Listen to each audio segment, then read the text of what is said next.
आप सभी विद्यार्थियों का स्वागत है एक बार फिर से अभिलाषा हिंदी एकेडमी में। हम देख रहे थे यूथ कंपटीशन की बुक से प्रैक्टिस सेट हल कर रहे हैं। ये हमारी दूसरी प्रैक्टिस सेट चल रही है। पहला प्रैक्टिस सेट हम लगा चुके हैं और 2018 का प्रीवियस ईयर्स का पेपर भी लगा चुके हैं। कल हम लोगों ने 40 प्रश्न हल कर लिए थे। आज की कक्षा में हम 41वें प्रश्न से प्रश्न देखेंगे। परंतु इसे शुरू करने से पहले आप सभी से रिक्वेस्ट है, पहली बार चैनल पर आया है या अभी तक चैनल को सब्सक्राइब नहीं किया तो ज़रूर से ज़रूर सब्सक्राइब कर लें। लाइक शेयर और कमेंट करना ना भूलें। तो आज की कक्षा का पहला प्रश्न होगा, मृगावती किसकी रचना है? मृगावती उस्मान, कुतुबन, मंझन या जायसी? मृगावती रचना है कुतुबन की। 42वां प्रश्न है, आवेग एक वस्तु है, जीवन दूसरी। जीवन की सफलता के लिए किसी समय आवेग का दमन आवश्यक हो जाता है। यह निम्नलिखित में से किस विशेष रचना का अंश है? स्कंदगुप्त, चिंतामणि, दिव्या या गोदान? तो ये कथन है उद्धृत दिव्या का। अगला प्रश्न है, भोजपुरी बोली की उत्पत्ति हुई थी अर्धमागधी अपभ्रंश से, मागधी अपभ्रंश से, सौरसेनी अपभ्रंश से या ब्राह्मण से? तो भोजपुरी बोली की उत्पत्ति हुई थी मागधी अपभ्रंश से। मगही, मैथिली और भोजपुरी की उत्पत्ति मागधी अपभ्रंश से हुई है। इनमें से कौन सी रचना दंडी की है? 10 कुमार चरितम, शिवराज विजय, मेघदूत और हर्षचरित? दंडी की रचना है 10 कुमार चरितम। अगला प्रश्न है, रामचरितमानस के कांडों का सही अनुक्रम क्या है? तो मैंने इसको क्रम से याद करने की बहुत अच्छी ट्रिक बनाई थी। बालक आया, अरे की सुंदर लंका में उतरा। तो बालक से बालकांड, आया से अयोध्या कांड, अरे से अरण्य कांड, अरे किस से किष्किंधा कांड, सुंदर से सुंदर कांड और लंका से लंका कांड और उत्तरा से उत्तर कांड। बालक आया, अरे के सुंदर लंका में उतरा, तो पहला होना चाहिए बालकांड। बालकांड ऑप्शन बी और सी में दिया है। आया, आया से अयोध्या कांड, यानी ऑप्शन बी में हमारा क्रम दिया हुआ है, बालकांड, अयोध्या कांड, अरण्य कांड और किष्किंधा कांड। उसके बाद 46वां प्रश्न, निम्नलिखित प्रवृत्तियों में से एक प्रकृतिवाद की प्रवृत्ति नहीं है। ए, धर्म, ईश्वर तथा व्यक्तिवाद में आस्था। बी है सामाजिकता का आग्रह। सी है शोषित वर्ग के प्रति सहानुभूति एवं शोषक वर्ग के प्रति घृणा। और डी है जन सामान्य के प्रति लोकमंगल की भावना। नहीं है पूछा है तो धर्म, ईश्वर तथा व्यक्तिवाद की प्रवृत्ति ये नहीं मिलती है प्रगतिवाद में। 47वां प्रश्न है, खड़ी बोली का दूसरा नाम है। खड़ी बोली का हरियाणवी, कौरवी, मेवाती या राजस्थानी? तो खड़ी बोली का दूसरा नाम कौरवी है। 48वां प्रश्न है, किसी महाकाव्य को विद्वानों के लिए औषधि मानी गई है, माना गया? किस महाकाव्य को विद्वानों के लिए औषधि माना गया है? किरातार्जुनीयम, शिशुपाल वधम, रघुवंशम या नैषधीय चरितम? तो देखिए नाम में इसका आंसर पता चल जाएगा, नैषधीय चरितम। इसमें औषध आ रहा है, अर्थात यही रचना है जो विद्वानों के लिए औषधि मानी गई है। अगला प्रश्न, निम्नलिखित में से कौन अष्टछाप के कवि नहीं है? सूरदास, कुंभनदास, नंददास या सुंदरदास? तो इसमें से सुंदरदास अष्टछाप के कवियों में शामिल नहीं है। प्रकाशन वर्ष के अनुसार निम्नलिखित कहानी संग्रहों का सही अनुक्रम है। इसमें सही अनुक्रम होगा फांसी, बिखरे मोती, सतमी के बच्चे, दो बाके। कि फांसी कहानी है जैनेन्द्र की, ये 1929 में प्रकाशित हुई थी। बिखरे मोती 1932 में, ये सुभद्रा कुमारी चौहान की रचना है। सतमी के बच्चे राहुल सांकृत्यायन की रचना है, इसका प्रकाशन वर्ष 1935। और दो बाके ये भगवती चरण वर्मा की कहानी है और इसका प्रकाशन वर्ष है 1936। अगला प्रश्न है, आधुनिक भारतीय आर्य भाषाओं के उदय के पूर्व आर्य भाषा का कौन सा रूप विद्यमान था? संस्कृत, पाली, प्राकृत या अपभ्रंश? तो आधुनिक भारतीय आर्य भाषाओं के उदय से पहले ये अपभ्रंश विद्यमान था। सबसे पुरानी संस्कृत है, उसके बाद पाली आई, पाली के बाद प्राकृत और प्राकृत के बाद अपभ्रंश। अपभ्रंश कोई पुरानी हिंदी की शुरुआत मानी जाती है अपभ्रंश से। सूची के समूहों को मिलाकर सूची 2 से मिलान करना है। कालिदास एक तरफ रचना दिया हुआ, एक तरफ कवि दिए हुए हैं। कालिदास की रचना है इसमें से ऋतु संहारम, भवभूति की उत्तर रामचरितम, दंडी की दस कुमार चरितम, बाण भट्ट की है कादंबरी और श्रीहर्ष की है नैषधीय चरितम। अगला प्रश्न 53वां प्रश्न, नेहि महाब्रजभाषा प्रवीण और सुंदर तानी के भेद को जाने, भाषा प्रवीण स्वच्छंद सदा रहे, सो घन जी के कवित्व बखाने। कवि प्रशस्ति में लिखा गया उक्त सवैया किसका है?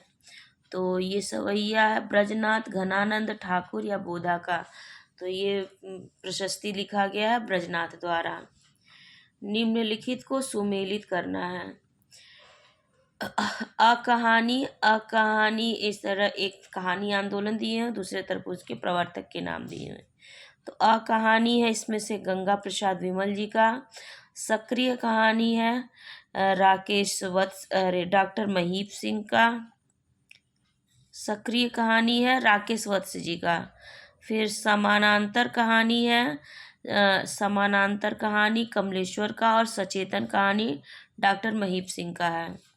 कहानी गंगा प्रसाद विमल, सक्रिय कहानी राकेश वत्स, समानांतर कहानी महीप सिंह और सचेतन कहानी कमलेश्वर। ये क्रम होगा इसका। निम्नलिखित में जो कथन उचित नहीं है उसे छांटिए।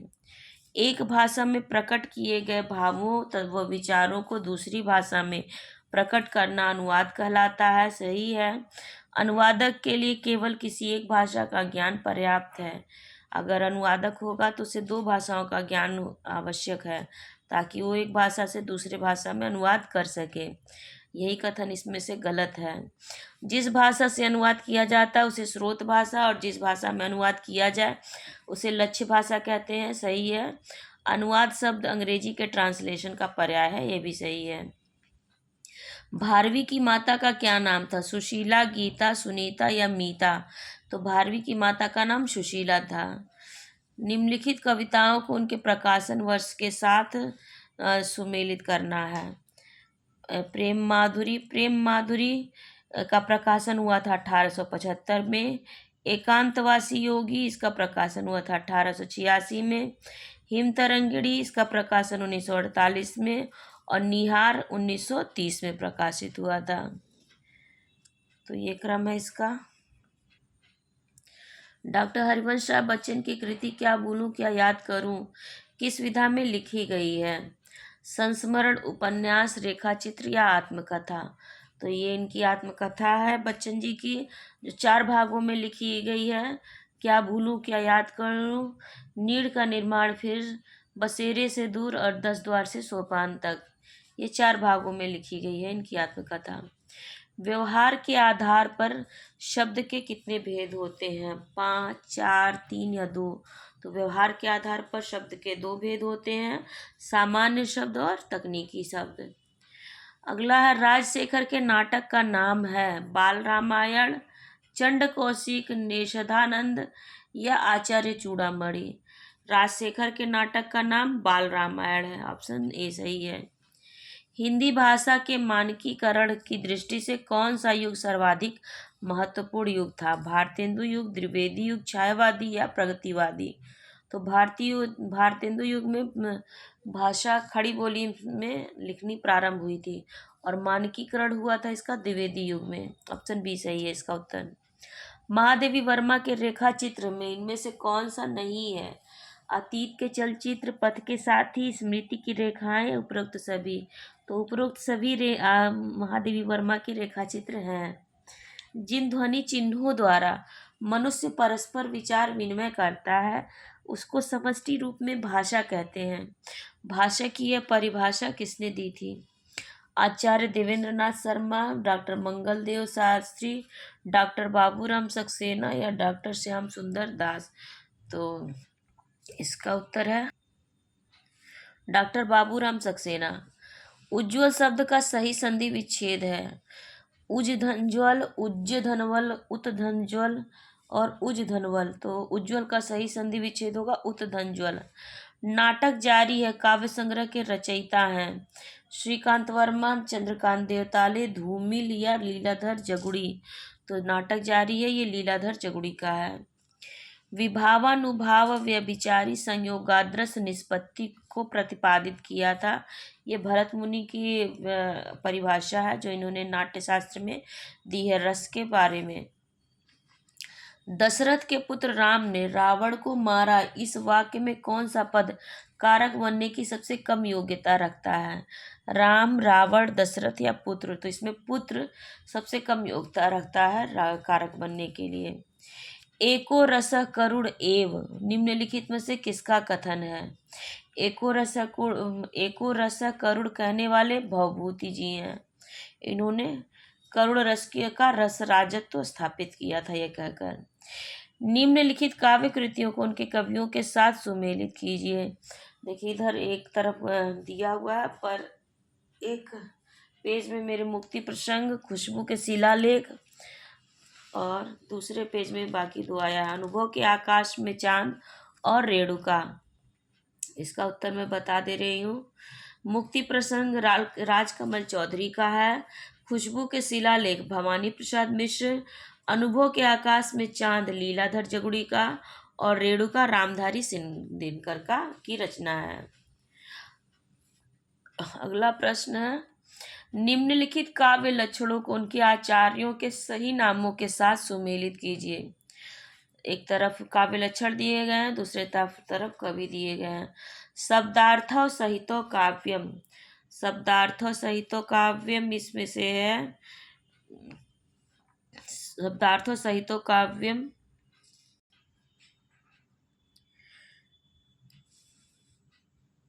भामा का है। शब्दार्थो सहितो काव्यम भामा, तद्दोषो शब्दार्थो सगुणा वनलंकृति पुनः क्वापि, ये परिभाषा दी है मम्मट ने। उसके बाद है वाक्यम रसात्मकम काव्यम, आचार्य विश्वनाथ ने। रमणीयार्थ प्रतिपादक शब्द काव्यम, ये परिभाषा है पंडित राज जगन्नाथ की। तो देखिए हम इसे याद करने के लिए छोटे छोटे ट्रिक को फॉलो करते हैं। जैसे वाक्यम रसात्मकम काव्यम, देखिए ये व से शुरू हो रहा है और आचार्य विश्वनाथ नाम भी व से शुरू हो रहा है, तो यहाँ से इसको जोड़ लेंगे, वाक्यम रसात्मकम काव्यम विश्वनाथ। और रमणीयार्थ प्रतिपादक शब्द काव्यम, देखिए इसमें र आया है और पंडित राज में र है, जबकि और किसी के नाम में र नहीं है।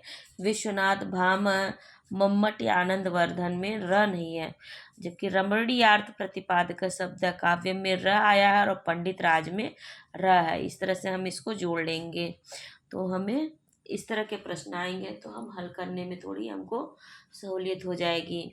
वाक्यम रसात्मकम काव्यम विश्वनाथ और रमणीयार्थ प्रतिपादक शब्द काव्यम पंडित राज जगन्नाथ। शब्दार्थो सहितो काव्यम, शब्दार्थो सहितो काव्यम भामा, और तद्दोषो सगुणा वनलंकृति पुनः क्वापि, ये मम्मट की परिभाषा है। अगला प्रश्न, निम्नलिखित शब्दों में से एक स्त्रीलिंग शब्द है। ए डोर, बी रस्सा, सी धागा और डी सूत। इसमें से डोर